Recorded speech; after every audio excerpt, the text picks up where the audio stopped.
নমস্কাৰ বন্ধু বান্ধৱীসকল আপোনালোক সকলোকে মই সুৰজ ছাত্ৰীয়ে পুনৰবাৰ টিপছ অসম ইউটিউব চেনেলটোলৈ স্বাগতম জনাইছো। বন্ধু বান্ধৱীসকল এই পোৱালিখিনি যে আপোনালোকে দেখিবলৈ পাইছে এই পোৱালিখিনি হৈছে সোণালী কুকুৰাৰ পোৱালি আৰু এই পোৱালিবোৰৰ বয়স হৈছে 21 দিন আৰু ৰাতিপুৱাৰ সময়। আৰু এই ভিডিঅ'টোত মই আপোনালোকক জনাম যে 21 নম্বৰ দিনাখনলৈকে এই পোৱালিবোৰে দানা কিমান খালে আৰু 21 দিনত ইহঁতৰ ওজন কিমান হয় সেই বিষয়ে এই ভিডিঅ'টো আপোনালোকে প্ৰথমৰ পৰা শেষলৈ ভালকৈ চাব। আৰু যদি আপোনালোকে এই চেনেলটোত প্ৰথমবাৰ আহিছে তেনেহলে চেনেলটো সাবস্ক্ৰাইব কৰি ওচৰতে থকা বেল ঘণ্টিটো প্ৰেছ কৰি দিব। বন্ধু বান্ধৱীসকল এই পোৱালিবোৰক আমি এতিয়ালৈ দানা খাবলৈ দিয়া নাই কাৰণ এতিয়া আমি ইহঁতক ওজন কৰিম। দানা খাবলৈ নিদিয়াকৈ প্ৰথমতে ইহঁতক আমি ওজন কৰিম আৰু তাৰ পাছতে ইহঁতক আমি দানা খাবলৈ দিম।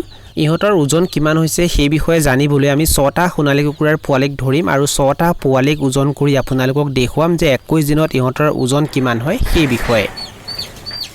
আৰু এই আপোনালোকে দেখিবলৈ পাইছে আমি 6টা সোণালী কুকুৰাৰ পোৱালি ধৰি ললো আৰু 6টা সোণালী কুকুৰাৰ পোৱালিক ধৰি এই পলিথিন বেগটোত ভৰাই দিছো আৰু যেটো পলিথিন বেগত আমি এই পোৱালিকেইটা ভৰাইছো এই পলিথিন বেগটোৰ ওজন হৈছে 35 গ্ৰাম।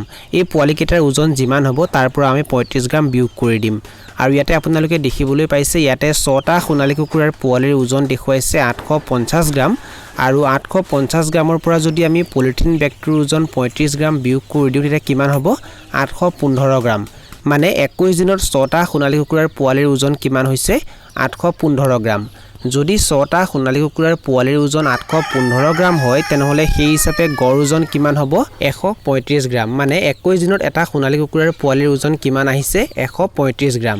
আমাৰ ইয়াতে বৰ্তমান 100টা সোণালী কুকুৰাৰ পোৱালি আছে। এই পোৱালিবোৰক বৰ্তমান আমি লোকেল কুকুৰাৰ কাৰণে যেটো ষ্টাৰ্টাৰ দানা আহে সেইটো খাবলৈ দি আছো আৰু প্ৰথম কেইদিনমান এই পোৱালিবোৰক আমি প্ৰি ষ্টাৰ্টাৰ দানা খাবলৈ দিছিলো আৰু এতিয়ালৈ মানে 1ৰ পৰা 21 নম্বৰ দিনাখনলৈকে প্ৰি ষ্টাৰ্টাৰ আৰু ষ্টাৰ্টাৰ মিলাই এই পোৱালিবোৰে সৰ্বমুঠ 35 কেজি দানা খালে আৰু এই পোৱালিবোৰক আমি মাজে মাজে ভিটামিন আৰু ক্যালসিয়ামো খাবলৈ দি আছো আৰু ইয়াৰ উপৰিও ইহঁতক আমি এতিয়ালৈ 2টা ভ্যাকচিন দিলো আৰু এনেকৈ চোৱাচিতা কৰাৰ পাছত এনেকৈ পোহপাল দিয়াৰ পাছত 21 দিনত ইহঁতৰ ওজন কেনেকুৱা হৈছে আপোনালোকে কমেন্ট বক্সত কমেন্ট কৰি নিশ্চয় জনাব।